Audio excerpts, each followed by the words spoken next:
অনেকেই বাড়িতে দেখবেন ঈশান কোণে ঠাকুর ঘর না করতে পারলে বা ঈশান কোণে ঠাকুর না রাখতে পারলে মানসিক কষ্ট বা মানসিক অশান্তিতে ভোগেন, যে আমি কোনোরকমভাবে ঈশান কোণে ঠাকুর ঘরটা করতে পারলাম নয়। কিন্তু আপনারা যদি ভালো করে ফলো করেন, সিদ্ধি বিনায়ক মন্দির বা সব থেকে আমাদের যে ধনশালী মন্দির তিরুপতি বালাজি মন্দির এবং বৃন্দাবনের রাধাকৃষ্ণ মন্দির, সেইখানে যদি আপনি ম্যাপিং করেন, সেখানে গিয়ে দেখবেন সমস্ত ঠাকুর কিন্তু আপনার ওয়েস্টে রাখা আছে। ওয়েস্ট হচ্ছে আমাদের বাস্তুতে ইচ্ছাপূর্তি এবং হচ্ছে আমাদের প্রমোশন এবং আমাদেরকে বড় জায়গায় নিয়ে যেতে সাহায্য করে।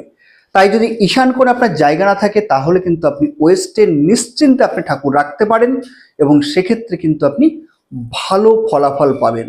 কিন্তু ঈশান কোণকে সবসময়ের জন্য কিন্তু আপনার পরিষ্কার পরিচ্ছন্ন রাখতে হবে, কারণ ঈশান কোণ হচ্ছে পূর্ব দিক এবং উত্তর দিক, এই দুটো জায়গার যে মেন পয়েন্ট, সেখানে হচ্ছে বাস্তু পুরুষের ব্রেন, তার মানে হচ্ছে আমাদেরও ব্রেন। অতএব ব্রেন শক্তি ঠিক না থাকলে কোনো কিছু ঠিক থাকবে না। তাই ঈশান কোণকে সবসময়ের জন্য পরিষ্কার পরিচ্ছন্ন অবশ্যই রাখবেন।